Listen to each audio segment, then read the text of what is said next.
Hello my dear students, how are you? What are you doing? क्या कर रहे हो सब? मुझे पता है आप सब मुझसे नाराज़ होंगे, क्रोधित होंगे, रुष्ट होंगे क्योंकि इतने दिनों से मैं क्लास नहीं ले रहा हूँ। निरंतर लगातार आपके कमेंट्स आ रहे हैं कि सर क्लास डालिए, क्लास लीजिए, परंतु कोई कारणवश मैं क्लास नहीं ले पाया। परंतु अब कोई डोंट वरी, अब कोई चिंता नहीं है। अब निरंतर और लगातार क्लासें होगी, बस आप पढ़ते रहिएगा।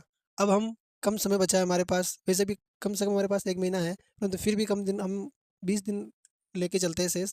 इन 20 दिनों में हम सारे जो क्वेश्चंस पढ़ेंगे वो सब महत्वपूर्ण पढ़ेंगे, आप विश्वास रखिए। हम अब चैप्टर के अकॉर्डिंग नहीं पढ़ेंगे, अब हम चैप्टर के पिछले जो बोर्ड नमूने पेपर है ना, उन पेपरों के अनुसार सीरीजों के माध्यम से पढ़ेंगे। तो आप सभी को जय श्रीमन नारायण, जय श्री कृष्णा, राधे राधे। आप सभी विद्यार्थियों का, आप सभी प्रियजनों का, आप सभी विद्या अनुरागी विद्यार्थियों का आज की इस दिव्य भव्य क्लास में स्वागत, वंदन और अभिनंदन है। अब हम समय को ज़्यादा व्यर्थ नहीं करेंगे, बातें नहीं करेंगे और चलते हैं। हम हमारे क्लास की उस ज्ञान यज्ञ क्लास की उस ज्ञान अमृत धारा से जुड़ते हैं और हम ज्ञानार्जन करते हैं। आप सभी विद्यार्थियों का स्वागत है, आइए। और अब पहले तो आप सभी एकाग्रता से बैठ जाइए, है ना? एकाग्रता से शांति से बैठ जाइए।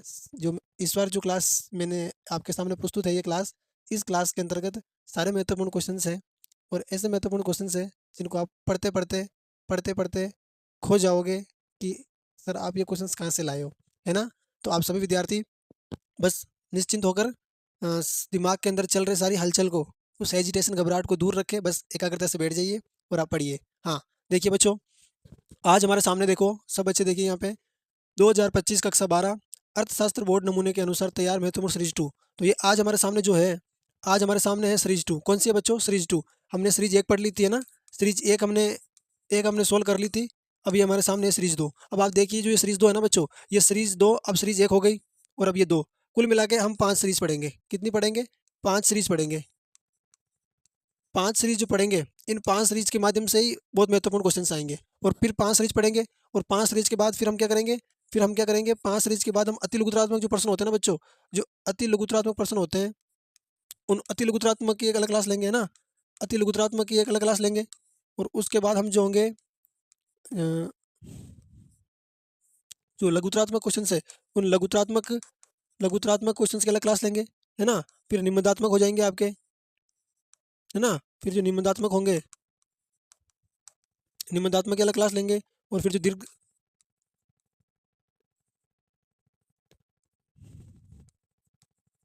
दीर्घात्मक प्रश्न होंगे, उन दीर्घात्मक प्रश्नों को भी हम अलग क्लास लेंगे। आ गया समझ में? तो इस प्रकार से हम अध्ययन करेंगे और कम समय के अंदर हम बहुत कुछ पढ़ेंगे और कम समय के अंदर हम अर्थशास्त्र में आने वाले उन सभी महत्वपूर्ण क्वेश्चनों को पढ़ेंगे, जो महत्वपूर्ण क्वेश्चंस हमारे बोर्ड पेपर में आने की अपनी पूरी-पूरी संभावना रखेंगे, है ना? तो बस वो कहते हैं ना कि विद्या ददति विनयम, जितना विनम्र रहोगे पढ़ते-पढ़ते, अब घबराना नहीं है। बच्चे के अंदर सोचते रहते हैं कि सर अब क्या होगा, अब क्या होगा? बोर्ड एग्ज़ाम नज़दीक आ गया, अर्थशास्त्र पास होंगे, नहीं होंगे? आप विश्वास कीजिए, ज्ञान यज्ञ क्लासेस के माध्यम से आप पढ़िए और इन सीरीज़ों का अध्ययन कीजिए। हूबहू ये सीरीज़ें पूरी बोर्ड पर आधारित है। इसी के बाहर मुझे नहीं लगता पूरा पेपर इसी के अनुसार आएगा, लेकिन पेपर में आने वाले क्वेश्चंस कुछ इधर-उधर हो सकते हैं, परंतु मुझे विश्वास है 100% में से 50% क्वेश्चंस इन सीरीज़ों के माध्यम से मिलेंगे, है ना? हाँ, देखिए देखिए बच्चों, क्वेश्चन पे चलते हैं। हाँ, अब हमारा क्वेश्चंस देखिए। अब देखो बच्चों, ये जो क्वेश्चंस है ना आपके, ये बहुविकल्पीय प्रश्न है। कौन से हैं? बहुविकल्पीय प्रश्न है और प्रत्येक जो प्रश्न है ना, प्रत्येक प्रश्न आपका प्रत्येक जो प्रश्न होगा वो आपका कितने का आएगा? प्रत्येक प्रश्न 1 नंबर का आएगा। प्रत्येक प्रश्न 1 नंबर का आएगा। ये जो बहुविकल्पीय प्रश्न होंगे, आ गया समझ में? ये प्रत्येक 1 नंबर का प्रश्न आएगा और कम से कम ये 18 से 19 होंगे। 18 से 19 नंबर आपके इन्हीं में से आ जाएँगे, है ना?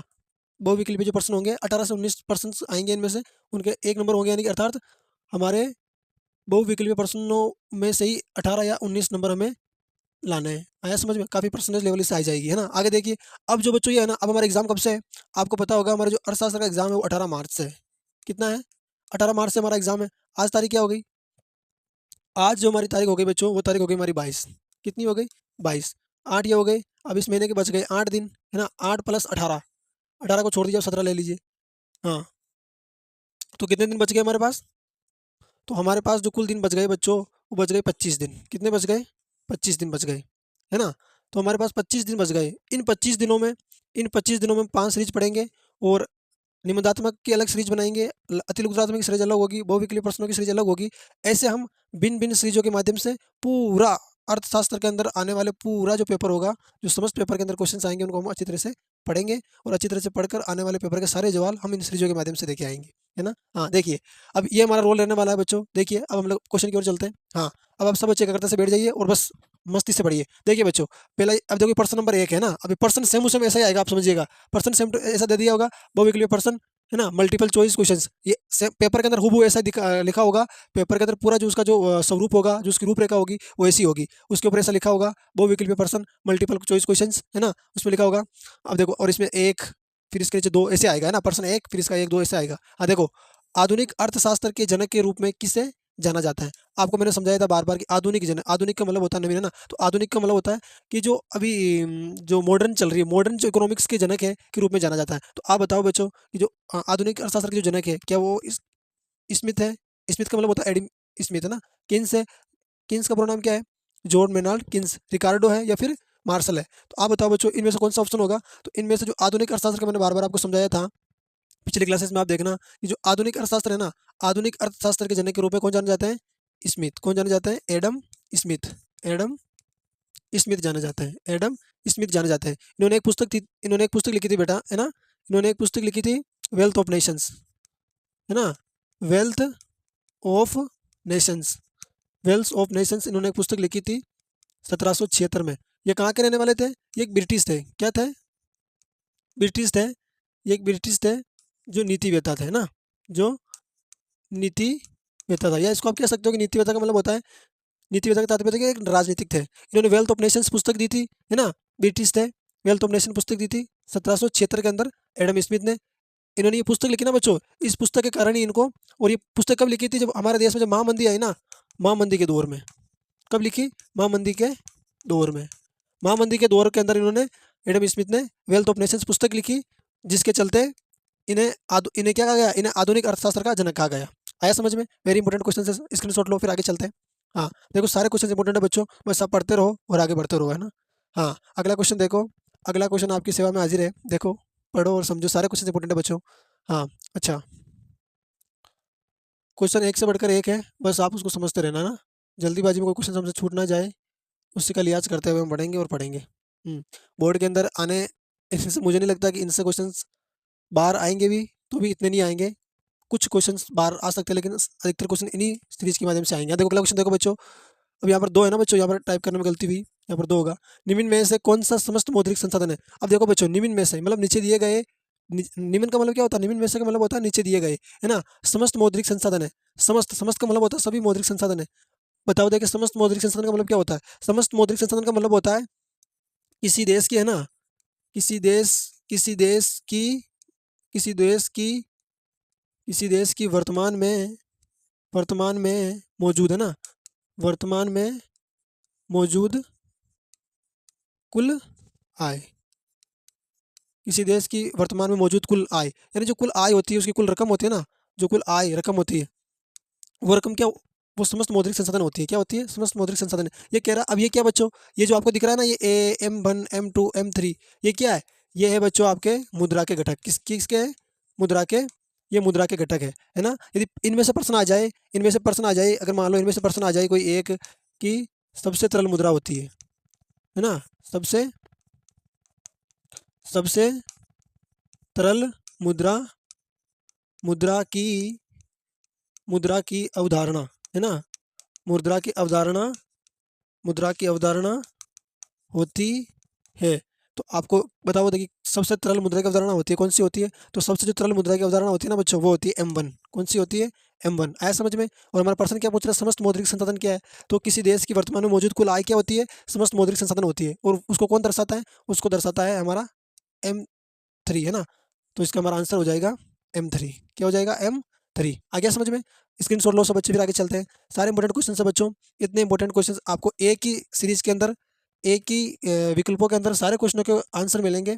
ऐसी सीरीज और ऐसी जो क्लास है आपके लिए बहुत ही ज़बरदस्त है ना। हाँ, अगला क्वेश्चन देखिए, अगला क्वेश्चन देखिए बच्चों, मानवीय श्रम का प्रतिफल है।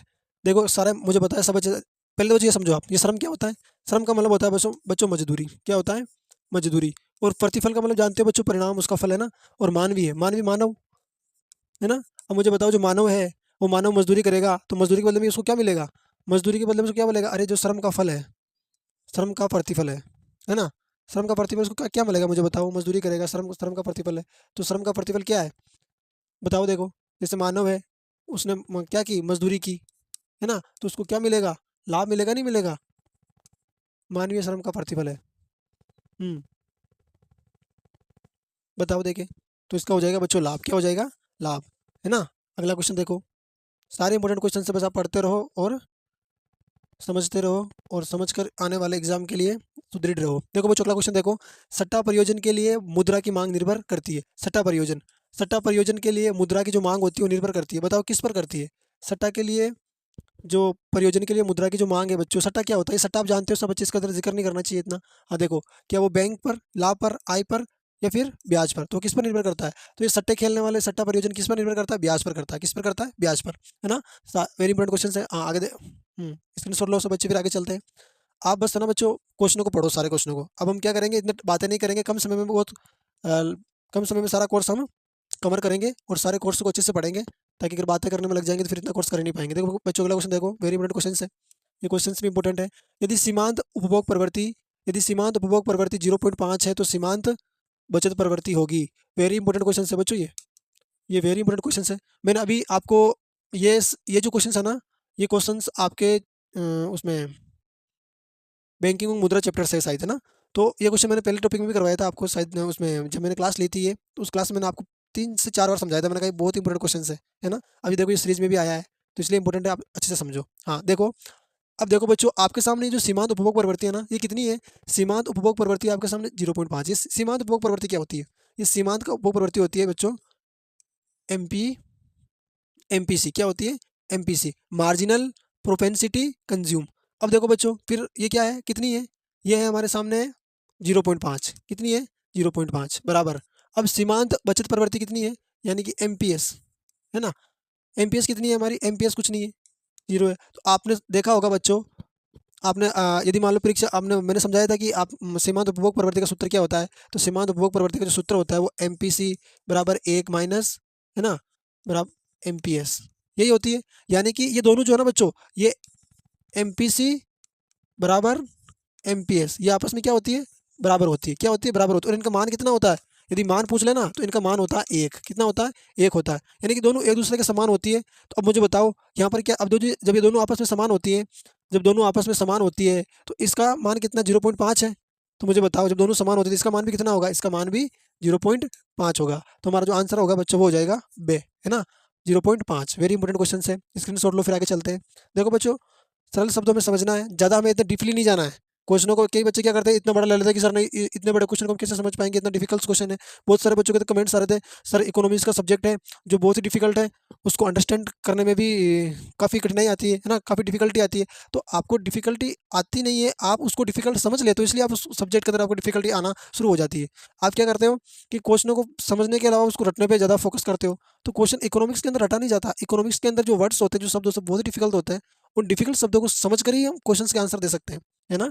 हाँ, तो आप सब बच्चे डरना नहीं है, क्योंकि आपके जब तक आपके सर हैं, जब तक आप ज्ञान ये की क्लासेस से पढ़ रहे हो, तब तक आप इकोनॉमिक्स सब्जेक्ट के अंदर फेल नहीं हो सकते। फेल तो क्या, आप इकोनॉमिक्स सब्जेक्ट के माध्यम से ही अपने परसेंटेज लेवल को आगे तक ले जाओगे, ये मुझे पता है, और उच्च लेवल प्रदान करोगे, मुझे विश्वास है। आप बस निश्चिंत रहो, विश्वास करो और पढ़ते रहो, है ना? हाँ देखो, अब चिंता नहीं करनी, रेगुलर क्लास चलेगी, है ना? देखो अगला क्वेश्चन देखो। भारत में वित्तीय वर्ष की अवधि है। देखो बच्चों, सारे क्वेश्चन जो मैंने लिए हैं ना, वो सारे क्वेश्चन मोस्ट इंपोर्टेंट क्वेश्चन है। देखो, अब देखो, भारत में वित्तीय वर्ष की अवधि है। अब आपको पता है बच्चों, ये पर्सन क्या कह रहा है? वित्तीय, वित्तीय का मतलब क्या होता है? धन, है ना? वित्तीय का मतलब क्या होता है? वित्त का मतलब धन ही होता है। वर्ष का, अब देखो वर्ष भी आ रहा है इसमें। अब ये कह रहा है कि जो वर्ष है ना, उसकी अवधि, उसका टाइम क्या है, वो उसके जो ये वित्तीय वर्ष है, ये जो वित्तीय वर्ष है ना, ये जो वित्तीय वर्ष है, इसकी अवधि क्या है बच्चों? वित्तीय वर्ष, इसकी अवधि में से इसका समय क्या है? इसका समय क्या है? यानी ये किस समय संसद के अंदर पेश किया जाता है, किस समय ले लिया जाता है ना? तो बताओ देखिए, क्या वो 1 जनवरी से 31 दिसंबर तक होता है? क्या वह 1 जुलाई से 30 जून तक होता है? क्या वह 1 अप्रैल से 31 मार्च तक होता है? या फिर वह 1 मई से 30 अप्रैल तक होता है? बताओ देखो बच्चों, अभी आपका रिवीजन चल रहा है ना? और रिवीजन में मुझे पता है सब बच्चे आंसर देंगे। हाँ, तो इसका जो हमारा आंसर होगा बच्चों, वो होगा हमारा से होगा, यानी कि 1 अप्रैल से 31 मार्च को, 1 अप्रैल से 31 मार्च की हमारी संसद के अंदर बजट प्रणाली जो है, बजट जो है पेश किया जाता है और उसका जो लेखा जोखा है वो तैयार किया जाता है ना। हाँ, देखो स्क्रीनशॉट लेते रहो और आगे चलते रहो। एक क्वेश्चन दूसरे क्वेश्चन से बढ़कर है, दूसरा क्वेश्चन तीसरे क्वेश्चन से बढ़कर है, ऐसे करते करते सारे क्वेश्चन एक दूसरे से बढ़कर है, इसलिए पूरी सीरीज ये मोस्ट इंपॉर्टेंट है ना। अगला क्वेश्चन देखो। हाँ, देखो ये क्वेश्चन तो मुझे लगता है प्रत्येक विद्यार्थियों को आता होगा, क्योंकि ये क्वेश्चंस जो है इस क्वेश्चंस के अंतर्गत सारे विद्यार्थियों का आना जाने का मतलब होता है सारे विद्यार्थी इसके अंदर से और इसके नियमों के बारे में जानते तो नहीं होंगे, लेकिन इसके भीतर और इसके अंतर्गत अपनी सेवाओं का आदान प्रदान जरूर करते होंगे, है ना। हाँ, देखो देखो बच्चों, भारत में वस्तु सेवा कर, यानी भारत में वस्तु यहाँ पर एवं लगा दो ना। भारत में वस्तु एवं सेवा कर कब लागू हुआ? अरे आप, वस्तु एवं सेवा कर का मतलब होता है जीएसटी, समझ में आ गया ना। वस्तु एवं सेवा कर का मतलब होता है जीएसटी, यानी भारत में जीएसटी कब से लागू हुआ बताओ देखे। भारत क्या क्या वो अप्रैल 2017 में लागू हुआ, क्या मई 2017 में लागू हुआ, या फिर जून 2017 में लागू हुआ, या फिर जुलाई 2017 में लागू? बताओ किस में लागू हुआ, कौन से सन में लागू हुआ जीएसटी? हाँ, बताओ देखे। अब देखो बच्चों, ये है ना संविधान की बात आ जाए तो 101 जो संविधान है हमारा, 101 101 संविधान के अंतर्गत है ना, संविधान के अनुच्छेद के अंतर्गत, अनुच्छेद के अंतर्गत अंतर्गत 1 जुलाई 1 जुलाई 2017 को लागू किया गया है ना, 2017 को लागू किया गया। आ गया समझ में? तो हमारा जो इसका विकल्प हो जाएगा वो हमारा दे हो जाएगा, और the is the correct answers this questions, है ना। तो हमारा इसका जो आंसर होगा बच्चों वो हो जाएगा दे। वेरी इंपॉर्टेंट क्वेश्चन है, स्क्रीनशॉट लो समझ, फिर आगे चलते हैं। इतने इंपॉर्टेंट क्वेश्चंस मुझे नहीं लगता कि आप कहीं पढ़े होंगे, सारे क्वेश्चन इंपॉर्टेंट है, हम सीरीज के माध्यम से पढ़े। जैसे पेपर का जो रूपरेखा रहने वाली, जो पेपर का जो डेमो रहने वाला है वो सेम यही है बच्चों, इसी प्रकार के आपके प्रश्न आएंगे। आप समझ लो ये सीरीज जो आप अध्ययन कर रहे हो ना, सीरीज को आप सीरीज से पढ़ रहे हो, समझ लो बोर्ड के अंदर ऐसा ही सेम ऐसा ही पेपर आएगा, हूबहू ऐसा ही पेपर आएगा। आप ये मान के चलो कि आप बोर्ड का पेपर है आपका, है ना, सेम ऐसा ही पेपर आएगा। हाँ, पर्सन अलग हो सकते हैं लेकिन पेपर ऐसा ही आएगा बस। और पर्सन भी मुझे लगता है 50% पर्सन इसी में से आएंगे, सारी सीरीजों को मिलाकर आपके 80% पर्सन इसमें इन्हीं सीरीजों में 5 सीरीज करवाऊंगा, उन्हीं सीरीजों के माध्यम से ये सारे क्वेश्चंस मिलने वाले हैं, सारे नहीं 80% मिलने वाले हैं, है ना। हाँ, देखो अगला क्वेश्चन देखो। निम्न में से व्यापार खाते की मद नहीं है, मतलब बच्चों देखो जो नीचे लिखे गए हैं, निम्न में से निम्न में से व्यापार खाते की मद नहीं है। बताओ देखो बच्चों, व्यापार खाते की जो मद है वो, जो व्यापार खाता है ना बच्चों, ट्रेड अकाउंट, जो ट्रेडिंग अकाउंट है उस ट्रेडिंग अकाउंट की मद नहीं है। बताओ, तो वस्तुओं का आयात, वस्तुओं का निर्यात, या फिर ए तथा बे, या अंतर्भुगतान, मुझे बताओ इसका कौन सा विकल्प होगा जो हमारे दिए गए प्रश्न का उत्तर होगा। तो बच्चों इसमें क्या दिए गए विकल्पों में से जो हमारा आंसर होगा वो हमारा आंसर होगा बच्चों से, क्या होगा से, यानी वस्तुओं का आयात भी होगा और वस्तुओं का निर्यात भी होगा, अंतर्भुगतान नहीं होगा, है ना। दिस विकल्प, है ना, दिस विकल्प डी इज रॉन्ग, है ना। हाँ, अगला क्वेश्चन देखो, सब बच्चे स्क्रीनशॉट लेते रहो और पढ़ते रहो। देखो बच्चों अगला क्वेश्चन देखो। हाँ, अब ये तो सरल है ना आपके लिए। देखो व्यष्टि अर्थशास्त्र में अध्ययन किया जाता है, अब मैंने समझाया था व्यष्टि पहले, हमारे जो पहला चैप्टर है उस पहले चैप्टर के अंदर ये इसके ये पर्सन है व्यष्टि अर्थशास्त्र है ना, तो आपको जैसे याद होगा।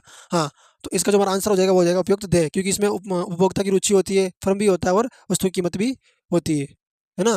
हाँ, तो इसका हो जाएगा हमारा उपयुक्त सभी। हाँ, अगला क्वेश्चन देखो, अगला क्वेश्चन देखो बच्चों। हाँ, अगला क्वेश्चन भी बहुत इंपॉर्टेंट, आप पढ़ते रहो। देखो हाँ, देखिए अवसर लागत को किस नाम से जाना जाता है? बताओ देखिए, अवसर लागत को क्या कुल लागत के नाम से जाना, कि आर्थिक लागत, या फिर औसत लागत, या फिर सीमांत लागत? तो अवसर लागत किस नाम से जाना जाता है? अवसर लागत को जाना जाता है आर्थिक लागत के नाम से। तो हमारा जो इसका विकल्प हो जाएगा वो हमारा विकल्प बे सही आंसर हो जाएगा ना। हाँ, अगला क्वेश्चन देखो, अगला क्वेश्चन देखो बच्चों, तो सारा हम कम समय के अंदर अब बहुत कुछ पढ़ेंगे और बहुत कुछ में भी इंपॉर्टेंट क्वेश्चन पढ़ेंगे, है ना। अब देखो बच्चों, देखिए बजट रेखा में शिफ्ट के लिए, बजट रेखा में शिफ्ट के लिए उत्तरदायी कारक है, यानी बजट रेखा जो होती है हमारी, जो बजट रेखा होती है ना, वो जो हमारी बजट रेखा होती है, जो हमारी बजट रेखा होती है, मान लीजिए हमारी बजट रेखा है ना, ये हमारी बजट रेखा है, ये बजट रेखा है हमारी, आया समझ में? ये हमारी बजट रेखा है। हम्म, ये हमारी बजट रेखा है। हम्म। हम्म, ये हमारी बजट रेखा है ना। हम्म, जैसे मान लीजिए शिफ्ट के लिए उत्तरदायी कारक है। अब मुझे बताओ बच्चों, शिफ्ट के लिए उत्तरदायी कारक, हाँ पहला विकल्प पे चलो, क्या शिफ्ट के लिए उपभोक्ता की आय है, या वस्तुओं की कीमत है, या ए या बे, या इनमें से कोई नहीं? बताओ देखो बच्चों। हम्म, तो आपको पता होगा बजट रेखा जो होती है वस्तुओं की कीमत पर निर्भर नहीं करती है। जो बजट रेखा होती है, बजट रेखा क्या होती है? बजट मतलब एक आय होती है, बजट एक आय होती है जो एक कंज्यूमर होता है, एक उपभोक्ता उपभोग करने वाला होता है, वो कंज्यूमर वो उपभोक्ता उसकी आय पर निर्भर करता है कि वो कितनी वस्तुओं का आयात करेगा। तो इसके लिए जो हमारा इसका आंसर हो जाएगा बच्चों वो हो जाएगा ए, है ना, उपभोक्ता की आय। आया समझ में? वेरी इंपॉर्टेंट क्वेश्चन है, स्क्रीनशॉट लेते रहो और आगे चलते रहो। अगला क्वेश्चन देखो बच्चों, वेरी इंपॉर्टेंट क्वेश्चन है, 2 बार क्वेश्चन मैंने पिछली सीरीज में पढ़ाया था। मांग फलन क्या है? बोर्ड के अंदर आ जाए कि मांग फलन का समीकरण लिखिए, है ना। बोर्ड परीक्षा के अंदर आ जाए, परीक्षा के अंदर आ जाए कि मांग फलन का समीकरण लिखिए। अगर ऐसा प्रश्न आ जाए तो आपको क्या करना है? मांग फलन का समीकरण के लिए, हाँ बताओ, देखिए इसमें कौन सा आंसर होगा हमारा? समीकरण लिखिए। अगर मान लो ऐसे मांग फलन का समीकरण लिखिए, अगर ऐसा भी प्रश्न आ जाए आपको तो इसका आंसर क्या होगा? देखो, क्या वो इसका आंसर हमारे डी बराबर एफ क्यू होगा, पी होगा, या फिर डी पी बराबर एफ कोष्टक क्यू होगा, या फिर क्यू बराबर एफ कोष्टक आई, या फिर आई बराबर एफ कोष्टक क्यू? बताओ, देखिए दिए गए विकल्पों में से दिए गए प्रश्न का उत्तर कौन सा होगा? तो हमारे दिए गए प्रश्न का जो उत्तर होगा वो होगा बच्चों ए, है ना। डी बराबर क्या होगा? डी बराबर एफ कोष्टक पी, है ना। ये हो गई हमारी क्वांटिटी, है ना, क्वांटिटी, है ना, क्वांटिटी। और ये हो गई हमारी प्राइस, फ्रीक्वेंसी। है समझ में? हाँ, तो इसका हमारा आंसर हो जाएगा ए। ए इज द राइट विकल्प, ऑप्शन, है ना। हाँ, देखिए अगला क्वेश्चन देखिए, सब बच्चे स्क्रीनशॉट लेते रहिए और आगे चलते रहिए। नेक्स्ट क्वेश्चन देखिए हमारा। हाँ, निम्नलिखित में से यू आकार का वक्र होता है। देखो बच्चों, निम्नलिखित में से यू, मैंने समझाया था, बार बार क्वेश्चन को समझाया। निम्नलिखित में से यू आकार का वक्र होता है, बिल्कुल सरल है। निम्नलिखित, अच्छा, निम्नलिखित में से, अब देखो यहाँ पर आप पढ़ने में गलती मत कर देना, कई बच्चे गलती कर देते हैं जल्दीबाजी में। निम्नलिखित में से यू आकार का वक्र नहीं नहीं होता, नहीं है, मतलब निम्नलिखित में से यू आकार का वक्र नहीं है, इनमें से नहीं है। हाँ, कौन सा नहीं है? अल्पकालीन औसत लागत वक्र नहीं है, क्या वो अल्पकालीन सीमांत लागत वक्र नहीं है, क्या वो औसत स्थिर लागत वक्र नहीं है, या फिर वो औसत परिवर्तन लागत वक्र नहीं है? बताओ देखिए इसमें से कौन सा आंसर होगा हमारा? हाँ, तो दिए गए विकल्पों में से बच्चों में जो हमारा आंसर, हाँ, तो इसमें जो हमारा आंसर होगा वो से होगा, है ना, औसत स्थिर लागत वक्र। क्योंकि सारे वक्र जो है वो यू के आकार के होते हैं। आपको मैंने बताया था, सीमांत लागत भी होता है, कुल लागत भी होता है, सीमांत उपभोग लागत भी वक्र भी होता है ना, और औसत परिवर्तित लागत वक्र भी होता है। यानी कि औसत परिवर्तित लागत वक्र भी होता है जिसका आकार यू आकार का होता है, परंतु जो स्थिर है, जो स्थिर होता है वो यू का नहीं होता। तो हमारा आंसर हो जाएगा औसत स्थिर लागत वक्र, ये यू का आकार का नहीं होता। ये किसका आकार का होता है? ये होता है आयत के आकार का। किसका आकार का होता है? आयत के आकार का होता है, आयताकार, है ना, ये आयताकार होता है। आ गया समझ में? हाँ, अगला क्वेश्चन देखिए। सारे क्वेश्चन इंपॉर्टेंट है बच्चों, आप बस पढ़ते रहिएगा करता किसान। इससे क्वेश्चन, जो क्वेश्चंस बोर्ड में ही नहीं बल्कि आगामी एग्जाम में भी आएंगे ना। देखो, उत्पादन के सभी साधन प्रवृत्ति के होते हैं, यानी उत्पादन के जो साधन होते हैं ना बच्चों, उत्पादन के जो साधन होते हैं वो साधन किस प्रवृत्ति के होते हैं, है ना। बताओ देखिए, उत्पादन के साधन किस प्रकृति के होते हैं? तो उत्पादन के साधन, देखो अब जो उत्पादन के साधन रहते हैं वो उत्पादन के साधन लंबे भी चल जाए, कम समय के लिए भी चल जाए और बहुत कम समय के लिए भी चल जाए। तो इसका हमारा आंसर हो जाएगा उपयुक्त सभी। हाँ, वेरी इंपॉर्टेंट क्वेश्चन। आगे चलो, स्क्रीनशॉट लेते रहो बच्चों, और क्वेश्चनों को समझना है, रटना नहीं है ना। जहाँ पर समझ में नहीं आता वहाँ पर बता दिया करो कि सर यहाँ समझ में नहीं आ रहा है, तो कमेंट्स के माध्यम से मैं आपकी समस्याओं का समाधान करने के लिए तत्पर रहूंगा। हाँ देखो, अधिमांग की स्थिति में बाजार कीमत होगी। जहाँ पर अधिमांग होती है, अधिमांग की स्थिति में यानी ज़्यादा मांग हो, यानी बाजार के अंदर क्या होता है, जब बाजार के अंदर वस्तुओं की मांग अधिक होती है, जैसे मान लीजिए कोई नई वस्तु लॉन्च हुई, कोई नई गाड़ी आई बाजार के अंदर, अब उसकी ज़्यादा मांग है ना, ज़्यादा मांग है, तो ज़्यादा मांग होती है तब कीमत बढ़ती है या घटती है?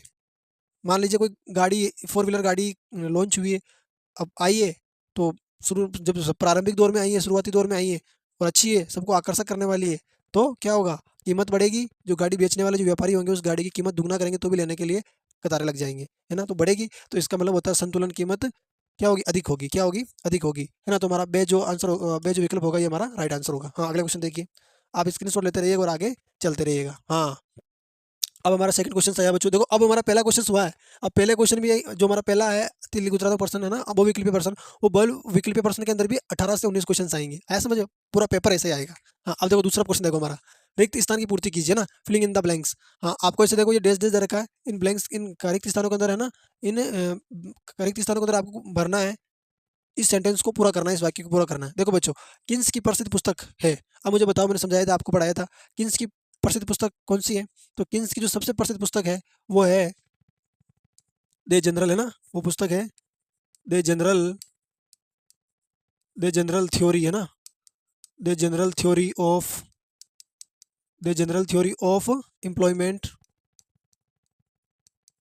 एम्प्लॉयमेंट, एम्प्लॉयमेंट इंटरेस्ट,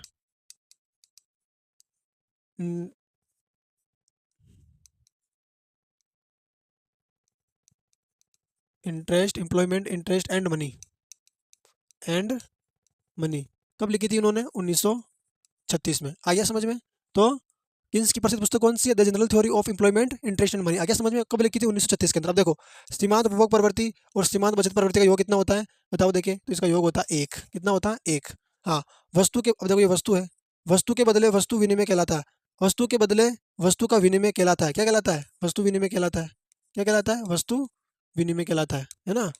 विनिमय कहलाता है। आ गया समझ में? कहलाता है, वस्तु विनिमय कहलाता है। आगे देखिए। हम्म फलन, फलन आगे तो, अब देखो यहाँ पर खालिस्तान, खालिस्तान फलन आगे तो वे निर्गतों के मध्य संबंध को दर्शाता है। तो कौन सा फलन दर्शाता है? बताओ देखिए, वो उत्पादन फलन दर्शाता है। कौन सा फलन दर्शाता है? उत्पादन फलन जो होता है वो आगतों और निर्गतों के मध्य संबंध दर्शाता है। हाँ, अगला क्वेश्चन देखो। रेखिक मांग वक्र के मध्य बिंदु पर मांग की लोच, जो रेखिक मांग वक्र है उसके मध्य जो मांग की जो कीमत लोच है वो किसके बराबर होती है? वो होती है आपके एकात्मक, है ना? एकात्मक लोच के बराबर। किसके बराबर होती है? एकात्मक लोच के बराबर होती है। एकात्मक लोच के बराबर, एकात्मक लोच के बराबर होती है। आगे समझ में? अब देखो, पूर्ण प्रतिस्पर्धा में वस्तु की कीमत का निर्धारण, जो पूर्ण प्रतिस्पर्धा होती है ना बच्चों, जब पूर्ण प्रतिस्पर्धा बाजार के अंदर वस्तु की कीमत का निर्धारण कौन करता है? वहां पर करता है या तो उद्योग करता है ना? उद्योग या व्यापक फर्म। वेरी इंपॉर्टेंट क्वेश्चन से स्क्रीनशॉट लो, फिर आगे चलते हैं। सारे क्वेश्चन इंपॉर्टेंट है बच्चों आपके लिए। और मैं चाहता हूँ कि ये जो क्लास है ना बच्चों, बहुत ही शानदार और बहुत ही एक धावा क्लास है, जो आने वाले बोर्ड एग्जाम में अपनी अहम रोल रखने वाली है, अपनी अहम भूमिका निभाने वाली है ना? देखिए देखिए बच्चों, अगला क्वेश्चन देखो। तीसरा क्वेश्चन है हमारा, अति लघुत्तरात्मक प्रश्न उत्तर है ना 100 से। अब देखो प्रश्न, प्रश्न नंबर 3 है, अति लघुत्तरात्मक प्रश्न उत्तर 10 से 20 शब्दों में दीजिए। अब देखो, प्रत्येक क्वेश्चन कितने नंबर का है? प्रत्येक क्वेश्चन 1 नंबर का है। प्रत्येक क्वेश्चन 1 नंबर का है ना? Very short answers questions, same to same आपके बोर्ड पेपर के अंदर ऐसा ही लिखा होगा। उसमें ऐसा लिखा होगा कि इनके 10 से 20 शब्दों में लिखिए, है ना? 1 नंबर का आगे नंबर दिए रखे होंगे। इंग्लिश के अंदर भी ऐसा लिखा होगा, वेरी शॉर्ट आंसर्स क्वेश्चंस, है ना? ऐसा ही लिखा होगा पूरा। मतलब पूरा पेपर जो होता है ना बच्चों, पूरा पेपर की जो रूपरेखा रहने वाली है, पूरा पेपर का जो उसका जो आकार, उसकी साइज, उसके क्वेश्चनों की जो पैटर्न वो रहने वाला है ना, पूरा नमूना ऐसे रहने वाला बोर्ड के अंदर। आया समझ में? हाँ देखो, अब क्वेश्चन देखिए बच्चों, आर्थिक एजेंट किसे कहते हैं? आर्थिक एजेंट वे व्यक्ति या संस्थाएं जो आर्थिक गतिविधियों में भाग लेती है, वे संस्थाएं या वे संस्था, है ना? वे व्यक्ति या संस्थाएं जो आर्थिक गतिविधियों में भाग लेती है, उन्हें आर्थिक एजेंट कहते हैं। आ गया समझ में?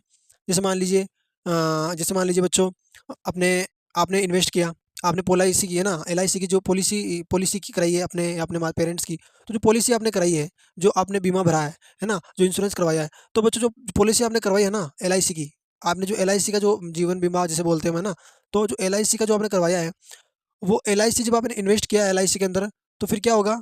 उसके अंदर जो एजेंट होता है, वो एजेंट क्या करता है? आपसे धन लेता है और आपके धन को कुछ समय पश्चात ब्याज के साथ लौटाता है ना? तो ये क्या हो गया? ये एक आर्थिक गतिविधि हो गई ना? तो ये जो आर्थिक गतिविधि है ना बच्चों, अब इस आर्थिक गतिविधि में रोल कौन कर रहा है? आप कर रहे हो और वो आपका एजेंट कर रहा है। तो यही आर्थिक एजेंट हो गया। आ गया समझ में? तो आर्थिक गतिविधि में भाग लेती है, उन्हें आर्थिक एजेंट कहते हैं। Very important question. आगे चलो, स्क्रीनशॉट लो सब बच्चे, फिर आगे चलते हैं। हाँ देखिए बच्चों, अगला क्वेश्चन देखिए। हाँ, अगला क्वेश्चन है हमारे सामने, निविल निर्यात क्या है?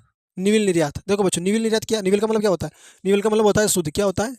शुद्ध। शुद्ध निर्यात क्या है बच्चों? देखो, किसी देश के कुल निर्यात में से, किसी देश के कुल निर्यात में से कुल आयात को घटाने पर, किसी देश के कुल निर्यात में से, किसी देश के कुल निर्यात में से कुल आयात घटाने पर शेष मान को शुद्ध निर्यात कहते हैं। माना किसी देश के अंदर 50,000 रुपये यानी 50 करोड़ रुपए की 50 करोड़ रुपए की जो है यानी कि उसको लाभ प्राप्त हुआ है ना, 50 करोड़ का लाभ हुआ। ठीक है, 50 करोड़ का लाभ हुआ। अब उसमें से 20 करोड़ का क्या हुआ? 20 करोड़ की क्षतिग्रस्ती, है ना, क्षतिपूर्ति। क्षतिपूर्ति मतलब जानते हो ना बच्चों? क्षतिपूर्ति यानी क्षतिपूर्ति हुई। क्षतिपूर्ति कितनी की हुई? 20 करोड़ की हुई। लाभ कितने का हुआ? 50 करोड़ का हुआ। तो मुझे बताओ, 50 माइनस 20 करेंगे तो कितने आ जाएंगे? 30 आ जाएंगे, है ना? 30 करोड़ आ जाएंगे। तो हमें लाभ कितने का हुआ? हमें लाभ हुआ 30 करोड़ का। कितने का हुआ? 30 करोड़ का हुआ। तो ये 30 करोड़ का जो लाभ हुआ ना बच्चों, यही हमारा क्या है? यही हमारा हो गया निविल निवेश। क्या हो गया? निविल, है ना? यही हमारा हो गया निविल निर्यात। क्या हो गया? निविल निर्यात। आ गया समझ में? क्योंकि हमने ये निर्यात है ना। हाँ, कितना हो गया? तो जो हमारा 50 करोड़ का में जो निर्यात हुआ, 20 करोड़ की क्षतिपूर्ति हुई, तो हमें 30 करोड़ का लाभ हुआ। तो हमारा ये क्या हो गया? तो कहने का तात्पर्य यही है, किसी देश के कुल निर्यात में से कुल आयात को घटाने पर शेष मान को शुद्ध निर्यात या नवीन निर्यात कहते हैं। आगे समझो, वेरी इंपॉर्टेंट क्वेश्चन, स्क्रीनशॉट। हाँ नेक्स्ट, हाँ आगे चलो, अगला क्वेश्चन देखो। इन क्वेश्चनों को बच्चों है ना आप समझो, और समझकर अपनी जो है ना एक कॉपी लो और उस कॉपी के अंदर सारे क्वेश्चनों को उतारो और उसको बार बार पढ़ो इन क्वेश्चनों को, आपको ऑटोमेटिक समझ में आ जाएगा ना, एक बार में समझ में नहीं आएगा, बार बार पढ़ो समझ में आ जाएगा। देखो बच्चों, अर्थव्यवस्था की कोई एक केंद्रीय समस्या लिखिए। अब प्रश्न क्या कह रहा है, एक केंद्रीय समस्या लिखनी है ना। देखिए एक केंद्रीय समस्या कौन सी है, अब देखो मैंने यहाँ पर सारी समस्या लिख दी है, आपको इसमें से कोई एक लिखनी है। किन वस्तुओं का उत्पादन किया किया किन वस्तुओं का उत्पादन किया जाए, है ना, फिर और कितनी कितनी मात्रा में। अब देखो किन वस्तुओं का उत्पादन किया जाए और कितनी मात्रा में, ये इसकी एक ही हो गई बच्चों ना, मैंने अगले क्वेश्चन में लिया है ये, किन वस्तुओं का उत्पादन किया जाए और कितनी मात्रा में, ये जो समस्या है ना। अब इसमें अर्थ, अब जैसे मान लीजिए आपके पास आपके पास एक साथ के अंदर मान लीजिए 20 लाख रुपए की पूंजी आ गई। अब 20 लाख रुपए की आप इन्वेस्ट क्या करोगे, आप कहोगे कि इन पैसों का मैं क्या करूं, इनको कहाँ खर्च करूं, किस कार्य में इसको इन्वेस्ट करके मैं इनको इंक्रीज कर सकता हूं। तो आप सोचना पड़ जाता है आपको, मतलब इस इतनी बड़ी इनकम को लेकर, है ना। तो कहने का मतलब यही है कि क्या करें और कैसे करें, कितनी मात्रा में करें और कब करें, ये क्या है, समस्या है ना। तो ये इसकी समस्या हो गई। वेरी इंपॉर्टेंट क्वेश्चन, स्क्रीनशॉट, आगे चलते रहो। हाँ अगला क्वेश्चन देखो बच्चों, अगला क्वेश्चन देखो, वेरी सारे क्वेश्चन इंपॉर्टेंट है, बस आपको समझना महत्वपूर्ण तरीके से। देखो पूर्ण प्रतिस्पर्धा में फर्म का मांग वक्र, जहाँ पर पूर्ण प्रतिस्पर्धा में फर्म का मांग वक्र कैसा होता है, रेखा चित्र बनाइए। अब देखो बच्चों, जो पूर्ण प्रतिस्पर्धा होती है ना, उसमें जो मांग वक्र होता है वो कैसा होता है, रेखा चित्र बनाइए। अब देखिए मांग वक्र क्षैतिज होता है, मांग वक्र क्या होता है, मांग वक्र क्षैतिज होता है, जिससे ये पूर्णतया लोचदार हो जाता है, जिससे ये पूर्णतया लोचदार हो जाता है। देखो इसको हम मांग, इसको वक्र के माध्यम से समझते हैं। ये हमारा हो गया एक्स, ये हमारा वाई, ये हमारा ओ हो गया, ये हो गया कारक 1 है ना। अच्छा कारक 1, मांग कारक 1, और ये हमारा हो गया कारक 2। इसको दे दो आप कारक 1 और ये कारक 2, है ना। अब ये कह रहा है कि फर्म का जो मांग वक्र है वो कैसा होता है, फर्म का जो मांग वक्र होता है वो कैसा होता है, रेखा चित्र बनाइए। अब देखिए यहाँ पर आप एक अभिलंब ले लीजिए, ये हमने एक अभिलंब ले लिया, आप इसको ई नाम दे दीजिए, है ना, और इसको आप क्यू नाम दे दीजिए, है ना, मात्रा। हाँ अब ये कह रहा है कि इसका वक्र जो है रेखा चित्र, अब देखो, अब मान लीजिए ये मांग वक्र है, अब हमने ये हमारा क्या हो गया, मांग वक्र हो गया, ये हमारा मध्य बिंदु हो गया, मध्य बिंदु हो गया, आ गया समझ में। हाँ तो ऐसा उचित, जहाँ पर भी यदि क्वेश्चन के अंदर ये वक्र का जिक्र आए ना, जहाँ पर भी वक्र का जिक्र आए तो आपको ये चलना है कि वक्र का जिक्र जहाँ पर भी आ जाए, तो आपको कुछ भी नहीं आ रहा हो, कुछ भी समझ में नहीं आ रहा, तो आपको वक्र बना देना वहाँ पे, आ गया समझ में, है ना। हाँ ये आपको एक, हाँ आगे देखिए, अगला क्वेश्चन देखिए, सारे क्वेश्चन इंपॉर्टेंट है, बस आप ध्यान से एकाग्रता से पढ़िएगा ना। देखिए बच्चों, हाँ हमारे क्योंकि बच्चों देखो अब समय कम है ना, क्योंकि एक बार मैंने कहीं पढ़ा था, कहीं मैंने पढ़ा था, बहुत गजब की और बहुत ही एक अपने हाव भाव को, है ना, मतलब रोंगटे खड़े कर देने वाली एक पंक्ति पढ़ी थी मैंने, तो सुना था, पढ़ा था। एक बार समय ने कहा, समय बच्चों इतना महत्वपूर्ण है ना, सबसे दुनिया के अंदर सबसे जो महत्वपूर्ण होता है वो समय होता है ना। समय समय जो होता है बहुत बलवान होता है, क्योंकि आपको पता है जो समय आज निकल जाएगा वो दोबारा कभी लौट के नहीं आएगा, और जो समय लौट जाता है, क्योंकि हर चीज़ लौट के आ सकती है, लेकिन समय एक बार लौटने पर दोबारा लौट के नहीं आ सकता, है ना। तो पुरुष बलि नहीं होते हैं, समय होते बलवान, बेलन गोपी लूट लई वे अर्जुन वे बाण। आगे समझ में, ये आपके समझ में नहीं आएगा, संत कबीरदास जी का दोहा है। संत कबीरदास जी का एक बहुत ही एक अच्छा और एक बहुत ही आनंदित करने वाला, है ना, एक बहुत ही ज्ञान को आकर्षित करने वाला एक उनका एक साखी है, दोहा है। वो कहते हैं कि पोती पढ़ पढ़ जग मुआ, पंडित भया ना कोई, ढाई आकर प्रेम का, पढ़े सो पंडित होय। यानी कि पूरे संसार के अंदर लोग पढ़ पढ़ के मतलब कुछ नहीं हुआ उनका, बस उनका अंत ही हुआ, है ना, कुछ कीर्ति, कुछ यश, कुछ उच्चतम पद हासिल कर ही नहीं पाए, है ना। जग मुआ, मतलब इस पूरे जग के अंदर कोई पढ़ पढ़ के कुछ कोई महान नहीं होता, पढ़ पढ़ के अंदर कोई विद्वान नहीं होता। यदि आप प्रेम से, है ना, ध्यान से, और यदि एकाग्रता होकर अगर आप प्रश्नों को समझ कर यदि पढ़ते हो, तो आप महान हो सकते हो। बस रट्टा मारकर तोता बनकर आप, है ना, रटने वाला तोता बनकर आप कुछ मान और महानता नहीं हासिल कर सकते, महान नहीं बन सकते। विद्वान बनने के लिए प्रेम जरूरी है, और प्रेम के लिए विनम्रता जरूरी है, और विनम्रता के लिए एकाग्रता जरूरी है। तो आप सभी विद्यार्थी प्रेम से पढ़िए, है ना, और प्रेम से पढ़कर ही समझिए, और समझ कर ही अपने जो महानतम जो लक्षण होते हैं उन महानतम लक्षणों को हासिल कीजिए। हाँ अगला क्वेश्चन देखिए, हाँ देखिए बच्चों, सकल घरेलू उत्पाद क्या है ना, जीडीपी।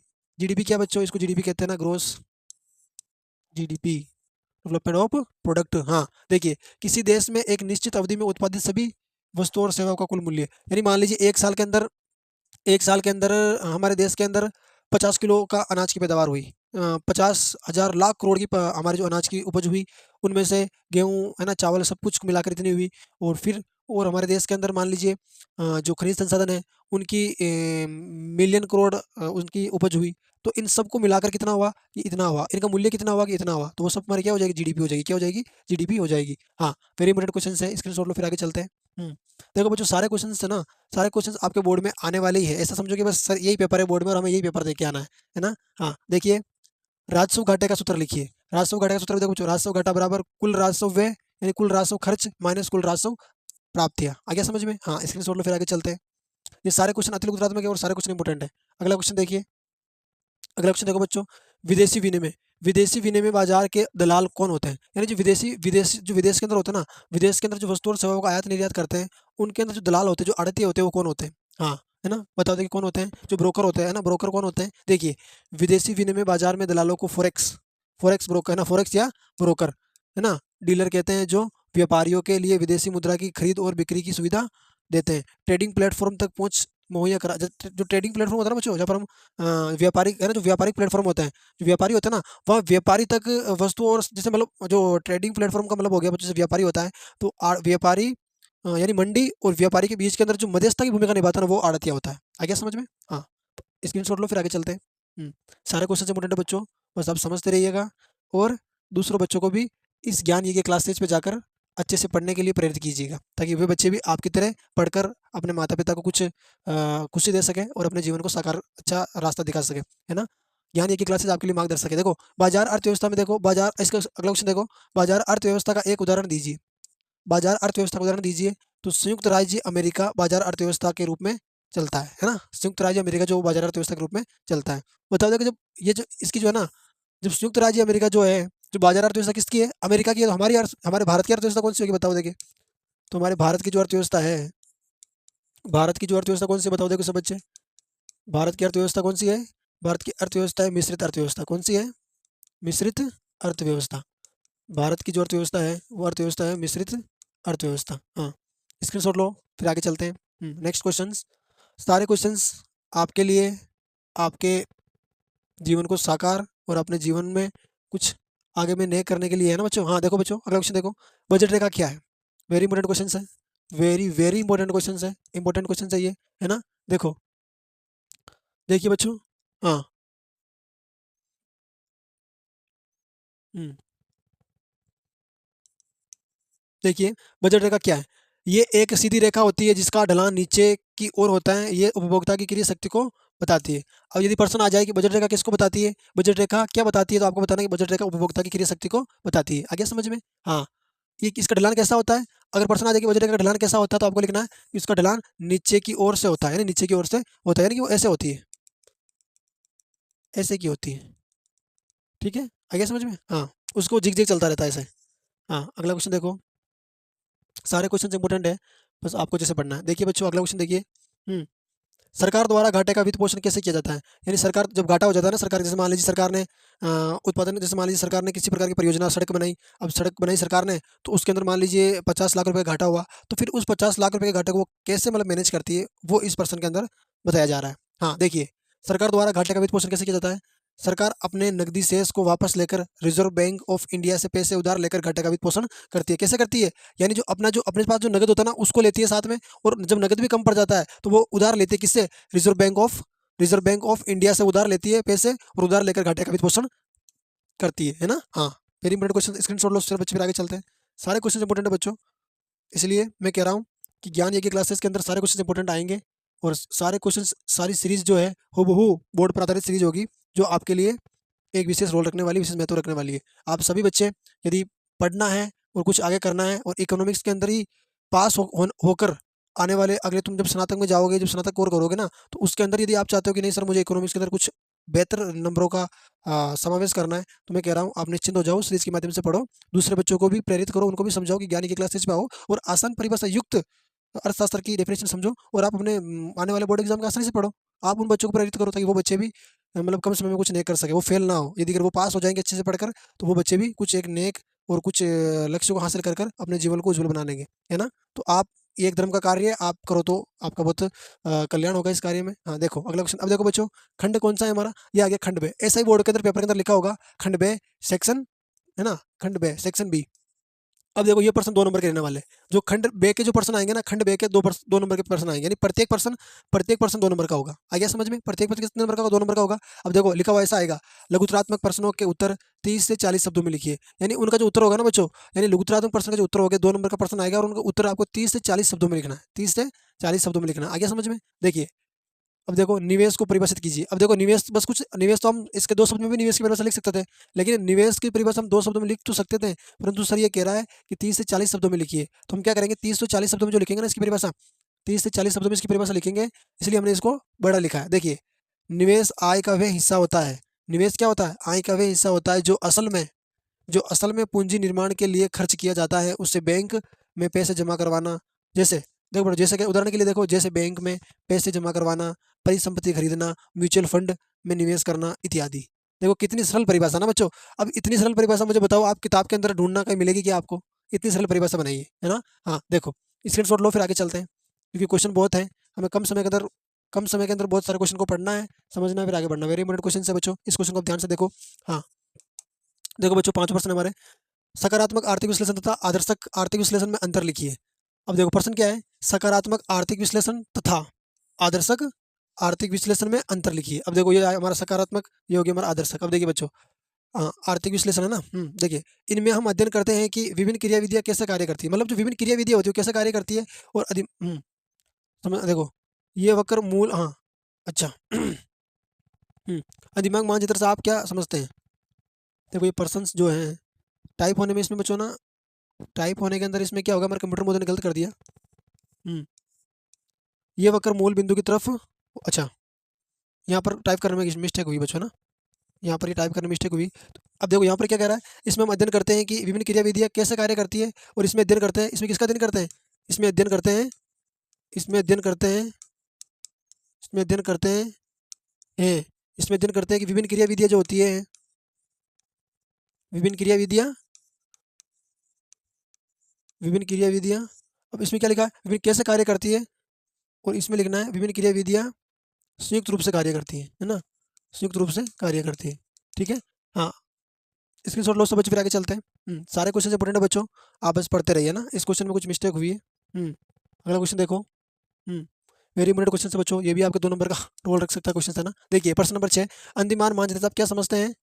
देखो ये मूल बिंदु की तरफ उत्तल होता है, यानी ये मूल बिंदु जो होता है ना, मध्यस्थ बिंदु होता है, उसकी तरफ क्या होता है, उत्तल होता है। प्रश्न आ जाए आपको ऐसे लिखना है, अंतिमान मानचित्र से आप क्या समझते हैं? तो ये मूल बिंदु से, और देखो जहाँ पर ये आपको ये मानचित्र आ गया ना, तो आपको मानचित्र बना देना है, आपको मानचित्र बना देना है। ठीक है, ये एक्स रेखा हो गई हमारी, ये वाई हो गई, ये हमारा ओ हो गया। आप इसको मान लीजिए बच्चों, इसको मान लीजिए वस्तु 2, और ये हो गई हमारी वस्तु 1, है ना, ये वस्तु 2 हो गई और ये वस्तु 1 हो गई।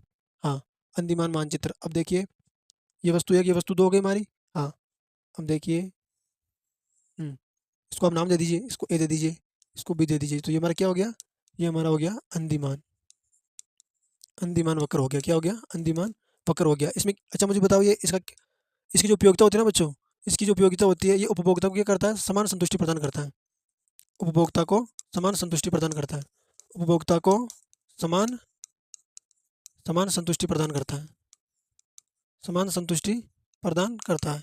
आया समझ में? करता, उपभोक्ता को समान संतुष्टि प्रदान करता है। वेरी इंपॉर्टेंट क्वेश्चन है, स्क्रीनशॉट लो, फिर आगे चलते हैं। देखो बच्चों क्वेश्चंस जो है ना, क्वेश्चंस इतने उच्च लेवल के क्वेश्चंस हैं, और इतने मतलब बड़े क्वेश्चंस हैं, इतने मतलब अच्छे क्वेश्चंस हैं, जो क्वेश्चंस बोर्ड क्लास में आने के लिए स्वयं मजबूर हो जाएंगे, है ना। सर जो आपके गुरुजी जो पेपर बनाएंगे बोर्ड विभाग से, मुझे पता है वो पर्सन बनाएंगे, कितने घुमा फिरा के बनाएंगे, लेकिन पर्सन इनसे बाहर जाने वाले, बहुत पर्सन आने वाले हैं। कुछ पर्सन बाहर जा सकते हैं, लेकिन मुझे पता है बहुत सारे पर्सन इनमें से आएंगे। हाँ देखो अगला क्वेश्चन देखो, व्यावसायिक बैंकों के प्राथमिक कार्यों को समझाइए। यानी जो व्यावसायिक बैंक है ना बच्चों, वाणिज्यिक बैंक, उस वाणिज्यिक बैंक के प्राथमिक कार्य को बताइए। प्राथमिक कार्य कौन कौन से हैं?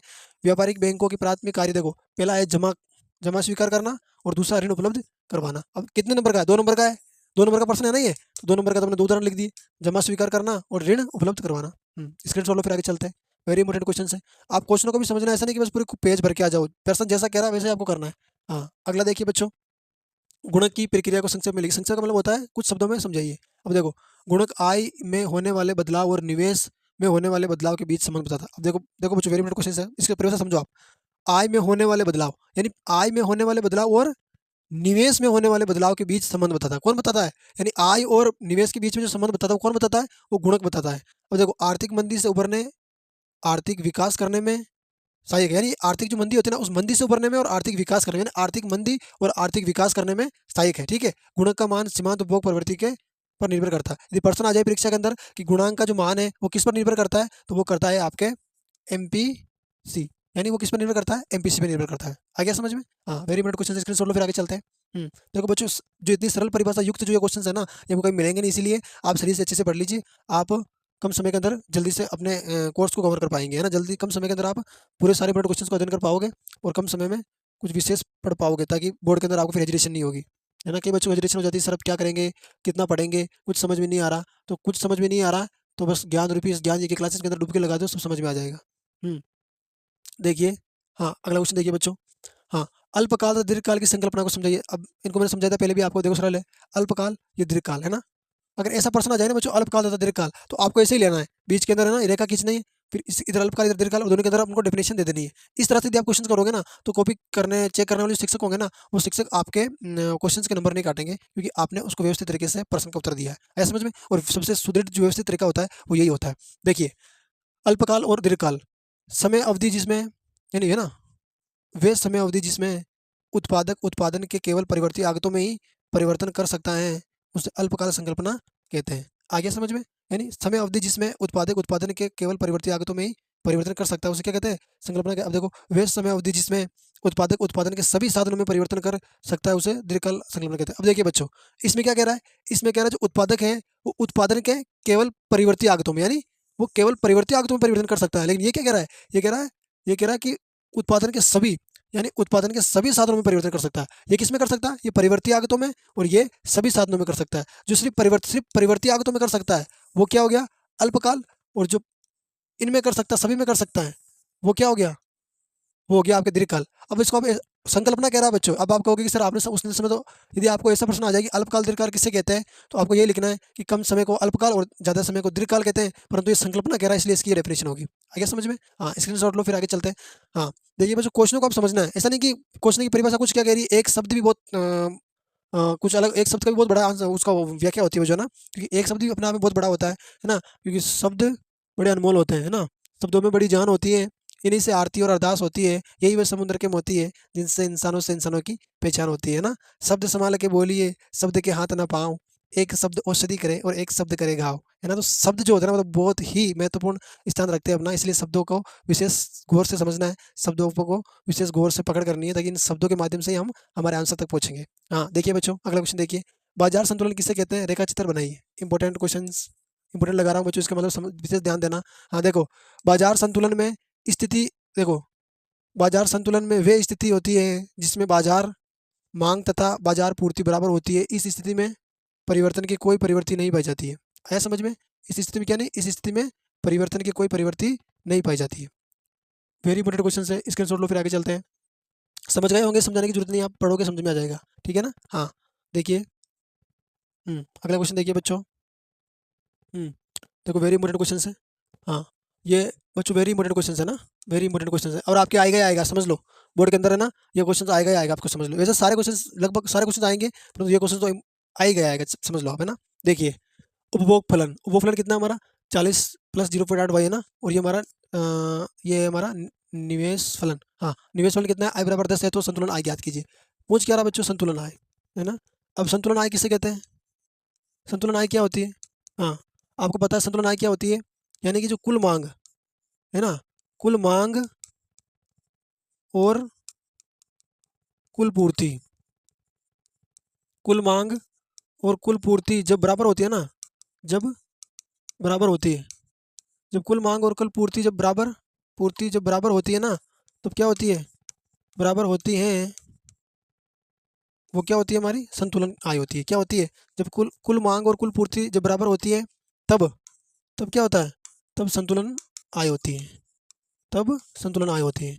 आ गया समझ में? तो यानी कुल मांग, है ना, जब क्या होता है? एडी बराबर क्या होता है हमारी? एडी बराबर एस, जब ये आपस में बराबर होती है ना, तब क्या होता है? संतुलन आय होती है। आगे समझ में? अब इसको सोल्व करते, देखो बच्चों, हमारा उपभोग फलन क्या है? उपभोग फलन कितना है हमारा? अब इसकी जो समीकरण है, इसकी समीकरण हो जाएगी बच्चों, देखो ये समीकरण पूरी हम ऐसे लिखेंगे। ये समीकरण है हमारी, है ना। एडी का मतलब होता है एग्रीगेटेड डिमांड, कितनी है। हाँ, इसकी समीकरण लिखते हैं पूरी, बराबर सी प्लस आई, है ना, ये आई है ना। हाँ। तो हमारी एडी बराबर सी प्लस आई। अब देखो इसको चरण में ये हो गया बच्चों प्रथम चरण। अब देखिए कितनी है, एडी बराबर कितनी है हमारी, सी की जी कितनी 40 प्लस 0.8 वाई, आ गया। हाँ, तो ये हमारा प्रथम चरण हो गया। अब सेकंड चरण देखो हमारा। सेकंड चरण हो जाएगा हमारा, जैसे देख लीजिए, मान लीजिए अच्छा, आई कितना है हमारा 10 प्लस 10, है ना। हाँ, तो एडी बराबर, अब देखो इसको कोष्टक में ले लीजिए आप। अब ये देखो, ये कितने 40 और ये 10 है ना, तो प्लस प्लस की जुड़ जाएगी, 40 प्लस 10 कितने हो गए 50 प्लस 0.8 वाई, है ना, 0.8 वाई।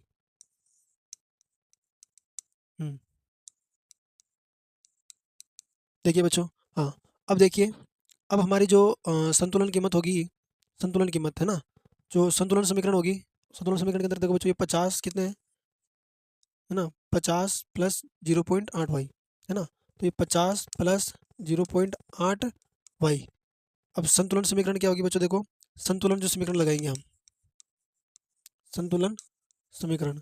अब देखो यहाँ पर ये, अब ये बचा है हमारा, ये बचा है ना 50 प्लस 0.8 वाई, अब ये वाई भी बचा है। हम क्या करेंगे, अब देखो ये 0.8 है, अब 0.8 को पूर्ण करने के लिए कितनी संख्या कम पड़ रही है 0.2, तो हम क्या करेंगे, यहाँ पर ले लेंगे 0.2 कम पड़ रही है ना, तो 0.2 वाई बराबर 50। आ गया समझ में। हाँ, वाई को इधर छोड़ देंगे तो हो जाएगा हमारा 50/0.2। आ गया समझ में। हाँ, अब इसको आप पॉइंट को भूल जाओ पहले ना, भाग दे दो इसके अंदर, 2 दूनी के 4, है ना, कितने बच गए, एक बच गया, 2 पंजे 10, है ना, और यहाँ पर अब एक अंक छोड़ के पॉइंट देखेंगे, छोड़ के पॉइंट लगा दो, है ना, तो कितना हो गया 2.5। तो ये हमारी क्या आ गई, ये हमारी आ गई संतुलन कीमत, क्या आ गई, संतुलन कीमत। आ गया समझ में। वेरी इंपॉर्टेंट क्वेश्चन है, आप स्क्रीनशॉट लो फिर आगे चलो। देखो इंपॉर्टेंट क्वेश्चन से बचो ना, यदि किसी को गणित समझ में नहीं आ रही है तो इतना सरल समझा दिया मैंने, इससे सरल और तरीका कोई हो नहीं सकता, अब समझो। हम्म अगला क्वेश्चन लो, देखिए सारे क्वेश्चन इंपॉर्टेंट है बच्चे, इतने इतने अच्छे क्वेश्चन आपको मुझे नहीं लगता कहीं मिलेंगे पढ़ने को। देखिए अगला क्वेश्चन देखिए। हम्म अगला क्वेश्चन देखो। हम्म देखो, व्यापार घटा तथा व्यापार अधिक को समझाइए। व्यापार घटा तथा व्यापार अधिक को समझाइए। व्यापार घटा और व्यापार अधिक, अधिक केवल अधिक होता है ना। देखो, जब किसी देश का आयात निर्यात से ज़्यादा होता है तो इसे व्यापार घाटा कहते हैं। सरल है बिल्कुल बच्चों ना, व्यापार घाटा यानी आयात जो है निर्यात से ज़्यादा होता है, यानी आयात जो है निर्यात से ज़्यादा होता है तो इसे व्यापार घाटा कहते हैं।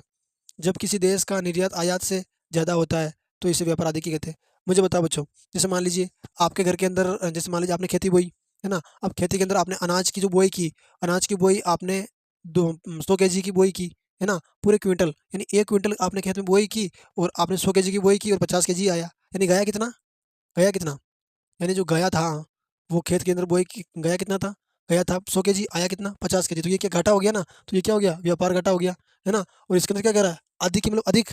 अब हम जैसे मान लीजिए खेत के अंदर बोया हमने 50 kg और पाया कितना 100 kg, तो ये क्या हो गया, अधिक ही हो गया। आ गया समझ में। वेरी इंपॉर्टेंट क्वेश्चन है, स्क्रीन लो फिर आगे चलते हैं। हम्म, सारे क्वेश्चन इंपॉर्टेंट है बच्चों, आप एक से बढ़कर एक क्वेश्चन है, आप बस पढ़ते रहो, है ना, जितना। देखो बच्चों, हाँ अगला क्वेश्चन देखिए, सारे क्वेश्चन इंपॉर्टेंट है, आप बस पढ़ते रहना, समझते रहना और कम समय में उपलब्धि हासिल करके रहना। हाँ देखो बच्चों, चलो देखो देखो, अवमूल्यन, अवमूल्यन को परिभाषित कीजिए। अब अवमूल्यन क्या है बच्चों, देखो अवमूल्यन, अवमूल्यन क्या है समझो आप पहले तो, किसी देश की मुद्रा के मूल्य में जानबूझकर की गई गिरावट को अवमूल्यन कहते हैं। अवमूल्यन करने पर देश की निर्यात लागत कम हो जाती है, जिससे व्यापार घाटा कम हो जाता है। यानी कि मान लीजिए जैसे जैसे मान लीजिए कोई देश, हमारा भारतवर्ष है, तो भारतवर्ष के अंदर जैसे मान लीजिए हमारी जो अर्थव्यवस्था की जो जीडीपी होती है, उस जीडीपी को मतलब जानबूझकर कुछ विरोधी तत्व उसको कम कर देते हैं, है ना, जानबूझकर उसको कुछ विरोधी तत्व कम कर देते हैं। कम करने से क्या होता है, कम करने से जो मुद्रा होती है उसका अधिमूल्यन नहीं होकर उसका अवमूल्यन, कम करना ही अवमूल्यन हो गया। आ गया समझ में। ये हो गया किसी देश की मुद्रा के मूल्य में, यानी किसी देश की जो मूल्य होता है और उसकी कीमत होती है उसमें जानबूझकर सोच समझ कर, है ना, की गई गिरावट, यानी उसको गिराना को अवमूल्यन कहते हैं। आ गया समझ में। वेरी इंपॉर्टेंट क्वेश्चन है, स्क्रीनशॉट लो फिर आगे चलते हैं। हाँ, देखो बच्चों क्वेश्चंस जो है ना, क्वेश्चंस इतने इंपॉर्टेंट, इतने महत्वपूर्ण क्वेश्चंस लिए हैं, जो क्वेश्चंस वाकई बोर्ड के अंदर जब आएंगे ना, तब कहेंगे सर कि हाँ आपने सही कहा था सर कि हम खास पढ़ लेते हैं, है ना। देखो बच्चों, आप ऐसे आप पढ़ रहे हो ना, तो मैं चाहता हूँ कि आपके साथ आप दूसरे बच्चों को भी जोड़ो और उनको भी प्रेरित करो कि आप ज्ञान के क्लासेस के माध्यम से पढ़ो। सर बहुत अच्छा पढ़ाते हैं और सारे क्वेश्चन सीरीज, सारे सीरीज पढ़ा रहे हैं, है ना। आप टॉपिकों को नहीं पढ़ा रहे, सारे सीरीज के माध्यम से पढ़ा रहे हैं, आप वहाँ से पढ़ो ताकि आप परीक्षा के अंदर अच्छे से कुछ कमाल कर पाओगे। हाँ देखो अगला क्वेश्चन देखो, ये हमारा 14 क्वेश्चन है ना। हाँ, मांग की कीमत लोच की दो श्रेणियों का उल्लेख कीजिए, यानी मांग की जो कीमत लोच है उसकी दो श्रेणियां बतानी है। आया समझ में? मांग की उसकी दो श्रेणियां बतानी है। हाँ तो बताओ दो श्रेणियां, देखो बच्चों मैंने चार लिखी है, आप दो लिख देना। पूर्णतः लोचदार मांग, इकाई लोचदार मांग, पूर्णतः बेलोचदार मांग। यानी कि इसकी दो पूछी थी, हमने चार लिखी है, आप चारों में से कोई दो लिख देना। आया समझ में? स्क्रीनशॉट लो, फिर आगे चलते हैं। हाँ, अगला क्वेश्चन देखो, सारे क्वेश्चन एक से बढ़कर एक है, बस आप समझते रहिए और समझकर दूसरों को भी समझाने का प्रयास कीजिए, है ना। उनको भी प्रेरणा दीजिए, सीख दीजिए कि आप वहाँ जाकर पढ़ोगे तो अच्छे से समझ में आएगा। देखो बच्चों, अब देखो ये खंड हमारा कौन सा आ गया, ये खंड आ गया हमारा से। खंड कौन सा आ गया बच्चों हमारा से। वो प्रश्न आपका ऐसा ही रहेगा बोर्ड के अंदर, खंड बे है ना, खंड ए, खंड बे, खंड से, खंड दे, ऐसा चलेगा। खंड दे तक आएगा, है ना। दे के बाद आपके निम्नतम प्रश्न होंगे और वहाँ पर वो पेपर का समापन होगा। आया समझ में? तो देखिए बच्चों, अब देखिए खंड से मतलब सेक्शन सी। अब ये जो सेक्शन सी है ना बच्चों, ये सेक्शन सी खंड से वाले जो प्रश्न आएंगे ना आपके, वो 3 नंबर के आएंगे। कितने आएंगे? 3 नंबर के प्रश्न आएंगे। आगे समझ में? कैसे आएंगे देखो, दीर्घ उत्तरात्मक कौन से होंगे? दीर्घ उत्तरात्मक प्रश्नों के उत्तर 60 से 80 शब्दों में दीजिए। यानी कितने में देना है? यानी प्रश्नों के उत्तर जो है वो 60 से 80 शब्दों में के अंदर देना है। देखो 16 क्वेश्चन है हमारे। निम्नलिखित को स्पष्ट कीजिए। हाँ, अब देखो ऐसा आएगा, स्टॉक एवं प्रवाह, इसकी परिभाषा लिखनी है। उपभोक्ता वस्तु एवं पूंजीगत वस्तु है।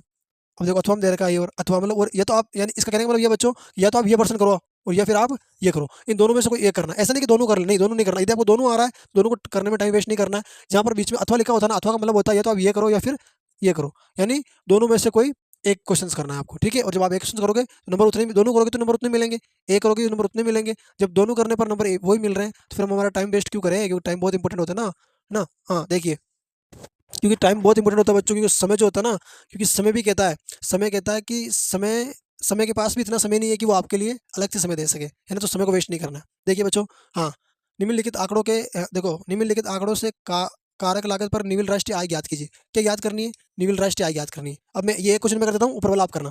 देखो निविल राष्ट्रीय आय ज्ञात कीजिए। अब हमारा सकल घरेलू उत्पाद कितना है, यानी कि हमारी जो जीडीपी है, जीडीपी है हमारी 1000 करोड़, है ना। और ये हमारा फॉरेन है ना, फॉरेन सेक्रेड इनकम कितनी है हमारी? 150 करोड़, है ना। ये हमारी हो गई फॉरेन फॉरेन इनकम, कितनी हो गई? 150 करोड़, 150 करोड़, है ना। 150 करोड़, और हमारा ये है ना, ये हो गया हमारा सेक्रेड, हाँ, टैक्स है ना, टैक्स, हाँ। तो ये कितना हो गया हमारा? 200 करोड़। हाँ, अब देखिए बच्चों, अब आपको पता है, आपने देखा होगा सूत्र इसका। तो ये जो सकल उत्पाद है ना बच्चों, ये, यानी कि कहने का तात्पर्य ये है कि ये जो सकल है ना, सकल घरेलू उत्पाद, इसका सूत्र है बच्चों, उत्पाद सकल घरेलू उत्पाद प्लस निविल, निविल ए प्रत्यक्ष कर, निविल ए प्रत्यक्ष कर, और माइनस विदेश, है ना, माइनस विदेश। तो हम क्या करेंगे 100 करोड़, 1000 करोड़, है ना। हाँ, 1000 करोड़ प्लस 20 करोड़ माइनस कितने हैं? 150। हम क्या करेंगे, ये कर देंगे, हमारे हमारे कितने हो गए? तो ये हमारे होंगे बच्चों 1050। कितने हो गए? 1020, है ना। अब हम क्या करेंगे, 1000, अब हम देखो बच्चों, जो हमारे ये होंगे ना, 1000, 1000 जो 20 होंगे, इस 1020 में से हम कितने घटाने हैं? 150 घटाने हैं। घटा दो इसमें से 150। जब आप इसमें से 150 घटाओगे ना बच्चों, तो ये हो जाएंगे आपके 970। कितने हो जाएंगे? 970 करोड़, 970 करोड़। और इसका हमारा आंसर कितना हो जाएगा? 970 करोड़। और ये हमारा क्या आ जाएगा? ये आ जाएगा हमारी राष्ट्रीय आय, है ना। ये आ जाएगा हमारा निविल निविल राष्ट्रीय आय, निविल राष्ट्रीय आय। आ गया समझ में? वेरी इंपॉर्टेंट क्वेश्चन है, स्क्रीनशॉट लो, फिर आगे चलते हैं। सारे क्वेश्चन इंपॉर्टेंट है बच्चों, एक क्वेश्चन नहीं, सभी इस सीरीज के अंदर मैंने सभी क्वेश्चन इंपॉर्टेंट लिए और सारे क्वेश्चन बोर्ड पर आधारित क्वेश्चन लिए। देखो, हाँ देखिए बच्चों, राजस्व प्राप्तियां तथा पूंजीगत प्राप्तियां समझाइए, है ना। राजस्व प्राप्त, अब देखो दूसरा प्रश्न है, या तो आप ये करो या फिर ये नहीं आ रहा तो ये कर लो। अथवा दे रखा है, घाटे में कटौती के विषय में परामर्श कीजिए, है ना। घाटे में कटौती के विषय में परामर्श कीजिए। देखिए, घाटे में परामर्श, देखो बच्चों, हाँ, देखिए। हम्म इसका उत्तर आगे दे रखा है। हम्म इसका उत्तर आगे दे रखा है, देखिए। हम्म इसका उत्तर आगे दे रखा है। सारे क्वेश्चन आप देखो, समझते रहो बच्चों ना। अब देखो ये रहा, राजस्व प्राप्तियां और पूंजीगत प्राप्तियां। देखिए, राजस्व प्राप्तियां, पूंजीगत प्राप्तियां। सरकार की रोज की गतिविधियों से मिलने वाली आय को राजस्व आय कहते हैं। सरकार के पूंजीगत लेन देन से मिलने वाली आय को पूंजीगत आय कहते हैं। यानी सरकार के, जैसे मान लो रोज डेली क्या होता है, जैसे मान लो डेली आप सब्जी बेचने जाते हो, तो सब्जी बेचते तो डेली उसके पैसे मिलते हैं ना आपको। जो डेली पैसे मिल जाते हैं वो क्या होगी, राजस्व आय हो गई, है ना। और जो डेली नहीं मिलते वो क्या होगी, पूंजीगत आय होगी। जो रोज मिल जाता है वो राजस्व आय होगी। तो सरकार की रोज की गतिविधियों से मिलने वाली आय को राजस्व आय कहते हैं, और सरकार के पूंजीगत लेन देन से मिलने वाली आय को पूंजीगत। देखो वेरी, बिल्कुल सरल परिभाषा है ना बच्चों, ये सरल परिभाषा है, बिल्कुल सरल युक्त परिभाषा है। क्या है, सरल युक्त परिभाषा। इतनी सरल परिभाषा आपको कहाँ मिलेगी पढ़ने में, सबसे सरल परिभाषा यही है ना। इससे सरल परिभाषा और क्या हो सकती है बच्चों आपके लिए। मैं चाहता हूँ कि बस आप इकोनॉमिक्स को ना एकदम बड़ा चढ़ाकर मुश्किल ना लगे, सरल लगे, इसलिए मैंने आपके लिए बिल्कुल सरल, बिल्कुल आसान शब्दों में ये सीरीज तैयार की है ना। अगला को स्क्रीनशॉट लो, फिर आगे चलते हैं। सारे क्वेश्चन इंपोर्टेंट है बच्चों, एक से बढ़कर एक क्वेश्चन है, बस आपको अच्छे से पढ़ना है। अगला क्वेश्चन देखो बच्चों, very important question, very very important question है। मैं इसको वेरी वेरी कहूँगा बच्चों, है ना, वेरी वेरी इंपॉर्टेंट क्वेश्चन कहूँगा। निम्नलिखित औसत उत्पादन तथा सीमांत उत्पाद को संक्षेप में समझाइए, अथवा निम्न सारणी में औसत उत्पादन सारणी। अब देखो, या तो ये कर लो आप, या तो आप ये कर लो बच्चों, या फिर आप ये कर लो। निम्न सारणी में औसत उत्पादन तथा सीमांत उत्पादन की गणना कीजिए। अब देखो, इसकी में गणना करनी है। देखिए बच्चों, श्रम की इकाई, कुल उत्पादन, औसत उत्पादन और सीमांत उत्पाद, है ना। देखिए, अब मैंने आपको, हमें ज्ञात क्या करना है, हमें ज्ञात करना है औसत उत्पादन और सीमांत उत्पाद। या तो इसको उत्पादन कह दो या फिर आप उत्पाद कह दो, ठीक है। अब देखो यहाँ पर क्या, हमारी श्रम, तो आपको समझाया था मैंने पहले चैप्टर के अंदर कि हम औसत उत्पाद कैसे ज्ञात करते हैं, सीमांत उत्पाद कैसे ज्ञात करते हैं। देखो बच्चों, जब आप इसको भाग करेंगे ना, जब आप श्रम की इकाइयों का भाग औसत उपभाग से इसको विभाजित करोगे, तो श्रम और कुल उत्पाद भी जो विभाजित करेंगे तो हमारे औसत उत्पाद आ जाएगी। हाँ देखो, 0 में से 0 को भाग देंगे तो क्या आ जाएगा, 0। 1 में 5 का भाग देंगे तो क्या आ जाएगा, 5। 2 में 5, 2 का भाग 15 में कितना आ जाएगा, 2 7 14, 1 बच गया, 2 पंजे 10, है ना। अब देखो यहाँ पर कितने, 3 है बच्चों, कितने हैं, 3। यहाँ पर 3 है ना, और यहाँ पर कितने हैं, यहाँ पर हो जाएंगे आपके, देखो 5 10 15, और ये 15 20 25 हो जाएंगे। कितने हो जाएंगे, 25। हाँ, 3 पंजे 15, 3 8 24, है ना। हाँ, 3 तरीके 9, आप इसको 9 मान लीजिए। ये होगा। अब देखिए बच्चों, अब औसत उत्पादन, अब आप औसत उत्पादन कैसे ज्ञात करते हैं। औसत उत्पादन कुल उत्पादन में घटाने पर औसत उत्पादन प्राप्त होता है। जैसे जैसे मान लीजिए, जैसे मान लीजिए 0, 0 में 0 गए तो 0, है ना। 5 गए तो 5, फिर 15 में से 5 गए तो 10, है ना, और 25 में से 15 गए तो 10। तो ये हमारी सीमांत उत्पाद होगी। वेरी इंपॉर्टेंट क्वेश्चन है बच्चों। यानी कहने का मतलब होता है कि श्रम की इकाइयों को कुल, जब आपस में इनको जब भाग करते हैं ना, जब कुल उत्पादन और श्रम की इकाइयों को भाग करते हैं तो हमारा क्या आ जाता है, औसत उत्पाद, मतलब औसत उत्पादन आ जाता है। और कुल उत्पादन को ऊपर घटाने से, देखो 0 है, ये 0 के 0 आ गए, फिर ये 5 है, अब 5 में से 0 गए तो 5, 15 में से 5 गए तो 10, और 25 में से 15 गए तो 10। आ गया समझ में। वेरी इंपॉर्टेंट क्वेश्चन, स्क्रीनशॉट लो, फिर आगे चलते हैं। देखो मुझे एक से बढ़कर एक क्वेश्चन है, आप क्वेश्चनों को समझते रहोगे तो मुझे पता है आप कम समय के अंदर बहुत कुछ पढ़ पाओगे। देखो अगला क्वेश्चन, देखो वेरी इंपॉर्टेंट क्वेश्चन है। देखो, एक वस्तु की कीमत 10 रुपये एवं पूर्ति 100 इकाइयाँ है। कीमत बढ़ाकर 12 रुपये होने पर मूर्ति पूर्ति बढ़कर 150 इकाई हो जाती है, तो पूर्ति की लोच ज्ञात कीजिए। हाँ, अगला देखिए, एक फर्म के पूर्ति वक्र के निर्धारक को वर्णन कीजिए। अब देखो बच्चों, प्रश्न क्या है, वस्तु की कीमत 10 एवं पूर्ति 100 इकाइयाँ है।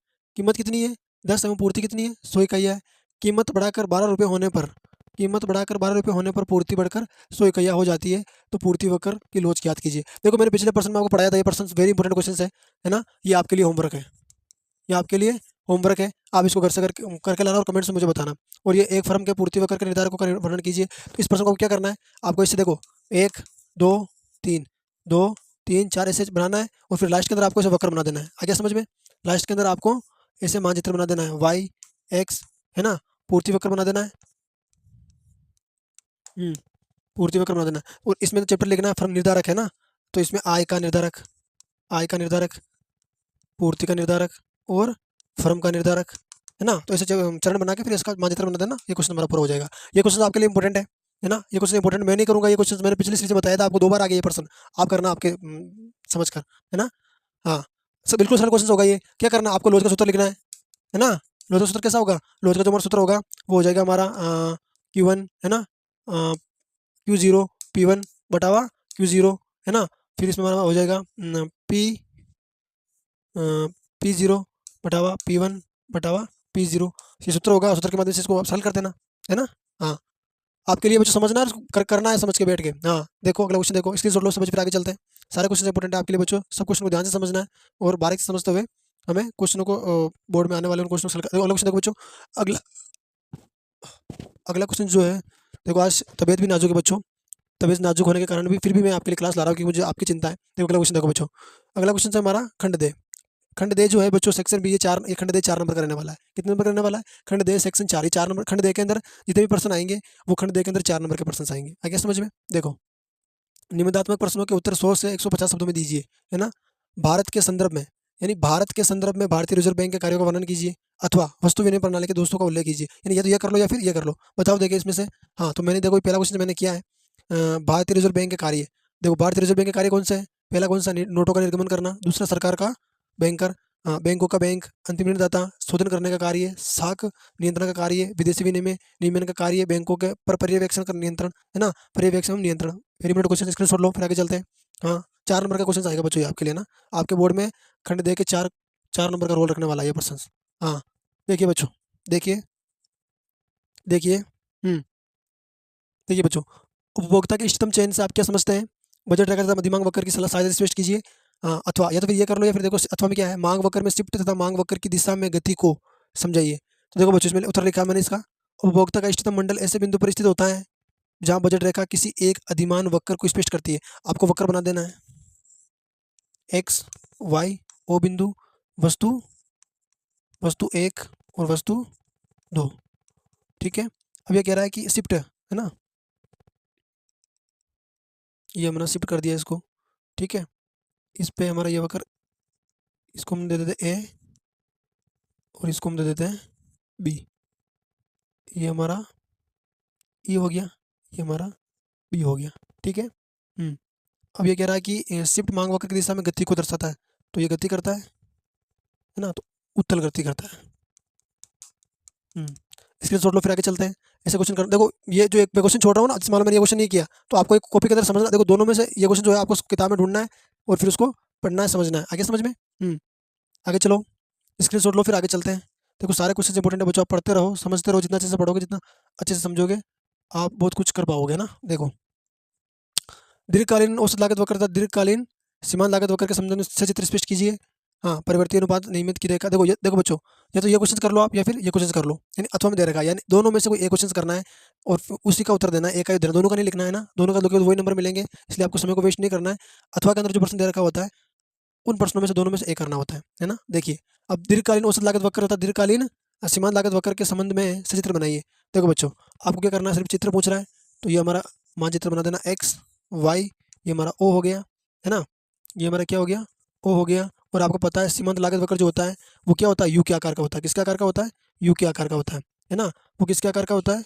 यू के आकार का होता है। ये हमारा क्या हो गया, ये हमारा हो गया दीर्घकालीन, क्या हो गया, दीर्घकालीन दीर्घकालीन औसत लागत वक्र, दीर्घकालीन औसत लागत वक्र, दीर्घकालीन औसत लागत वक्र हमारा ये हमारा दीर्घकालीन औसत लागत वक्र हो गया। फिर ये दीर्घकालीन सीमांत लागत वक्र, तो हमारा एक दूसरे को काटेंगे ये, हाँ तो ये हो गया हमारा सीमांत लागत वक्र, ठीक है ना। सीमांत यानी दीर्घ, है ना, यहाँ पर आप दीर्घ कर देना, दीर्घ दीर्घ सीमांत लागत वक्र, लागत वक्र आ गया समझ में। हाँ दीर्घ सीमांत लागत वक्र। तो बच्चों आज के लिए इस क्लास में, हाँ ये हमारा अंतिम क्वेश्चन था, अब एक चीज़ छोड़ लो पहले। हाँ तो ये पूरी मैंने सीरीज करी, देखो बच्चों ये आज हमारी महत्वपूर्ण, है ना, और सबसे बोर्ड के अंदर आने वाली सबसे अनोखी और सबसे अद्भुत क्लासेस थी। और इस सीरीज में मैं आपको यकीन दिलाता हूँ बच्चों, ये सीरीज हमारी दूसरी सीरीज सेकंड थी, अब हमारी सीरीज जो थर्ड आएगी, उन सीरीज थर्ड के अंदर भी ऐसे क्वेश्चन लेके आएंगे जो क्वेश्चंस जिनका जिक्र पिछले बोर्ड पेपरों में हुआ था और जिनका जिक्र आने वाले बोर्ड पेपरों में भी होगा। 100% नहीं लेकिन 80% उन्हीं क्वेश्चन, इन्हीं सीरीजों के माध्यम से क्वेश्चन आएंगे, ये मैं आपको विश्वास दिलाता हूँ। क्योंकि विद्या जो होती है ना बच्चों, विद्या विद्या जो होती है सर्वस्व सुखदायिनी, विद्या परम धान्य सब धर्म छे। जितना आप विद्या को समझोगे, जितना विद्या को आप एकाग्रता से और धैर्य से पढ़ोगे, उतना ही आपकी विद्या अपने आप में विकासशील होगी, यानी आप वो आपके अंदर बढ़ेगी, उसका वो डेवलपमेंट होगा। तो आप अच्छे से समझना और रटना नहीं है, अच्छे से पढ़ोगे समझोगे तो मुझे लगता है कि आप कम समय के अंदर कुछ ज़्यादा विशेष कर पाओगे, है ना? तो आज की क्लास में बस इतना ही। आपसे बस एक निवेदन है, यदि मैं आपके लिए इतनी इंपॉर्टेंट क्लासेस लाता हूँ, इतनी महत्वपूर्ण सीरीज़ें लाता हूँ, बस आपकी खुशी के लिए, सिर्फ़ आपके पेरेंट्स, आपके माता-पिता की खुशी के लिए, आपके उज्ज्वल भविष्य के लिए, यदि मैं इतनी मेहनत करके इन सीरीज़ों को बनाता हूँ आपके लिए और आपके लिए इतने महत्वपूर्ण क्वेश्चन्स लाता हूँ, तो बस मेरी आपसे एक रिक्वेस्ट है, यदि आप मुझे अपना गुरुजी, अपना सर, है ना? अपना जो भी मानते हो, जिस भाव से आप मुझे देखते हो, है ना? तो जिस जिस भाव से देखते हो, तो मेरी आपसे एक प्रार्थना रिक्वेस्ट है कि आप ज्ञान ये की क्लासेस पे दूसरे बच्चों को भी बोलिए। मैं चाहता हूँ मुझे मुझे आपसे है ना, मुझे ना पैसों का लालच है, ना किसी का लालच है। मुझे तो सिर्फ़ आपकी कामयाबी में मेरी कामयाबी है, आपकी प्रसन्नता में मेरी प्रसन्नता है। बस मैं एक आपसे निवेदन ये करता हूँ कि जितना आप इस ज्ञान ये की क्लासेस को सब्सक्राइब करोगे ना, उतना ही ये क्लासें गरीब से गरीब बच्चा भी पढ़ पाएगा और आसान से आसान परिभाषाओं में पढ़ने रूपी कार्य को कीजिए, सब्सक्राइब कीजिए चैनल को और दूसरे बच्चों को भी पढ़ने के लिए आप उसको प्रेरणा दीजिए, सीख दीजिए ताकि वो भी यहाँ आकर इस प्लेटफ़ॉर्म के माध्यम से पढ़कर, ज्ञान की क्लासेस के माध्यम से पढ़कर अपने जीवन को उज्ज्वल करें। आज की इस क्लास में इतना ही। अब हम मिलेंगे नेक्स्ट क्लास में। अब रेगुलर कंटिन्यू क्लास चलेगी, आप निश्चित हो जाओ और ज्ञान ये की क्लासेस में आप दिन प्रतिदिन पढ़ते रहिएगा। 18 मार्च तक हम पूरी अर्थशास्त्र में आने वाले सभी महत्वपूर्ण क्वेश्चनों को हम पढ़ लेंगे और जब एग्ज़ाम आएगा तो हम प्रसन्नता के साथ एग्ज़ाम देके आएँगे और जब एग्ज़ाम देकर आएँगे ना, तो बस एक हाथ से नहीं, दोनों हाथों को ऊपर हवा में लहराते हुए, ताली बजाते हुए आएँगे और मुझे भी विश्वास है कि आप ज्ञान की क्लासेस के माध्यम से पढ़कर आप अपने जीवन को धन्य-धन्य ज़रूर करेंगे। आज के लिए बस इतना ही। मिलते हैं नेक्स्ट क्लास में। तब तक के लिए सभी विद्यार्थियों को, सभी माय डियर स्टूडेंट्स, है ना? इन सभी विद्यार्थियों को, आप सभी प्रियजनों को मेरा राधे-राधे। जय श्रीमन्नारायण, जय श्री कृष्णा। आप सभी स्वस्थ रहें, सभी सुस्त रहें, चुस्त नहीं, आप स्वस्थ रहिए, पढ़ते रहिए, बढ़ते रहिए और आने वाले एग्ज़ाम के अंदर कुछ कमाल ज़रूर कीजिए। सभी को राधे-राधे।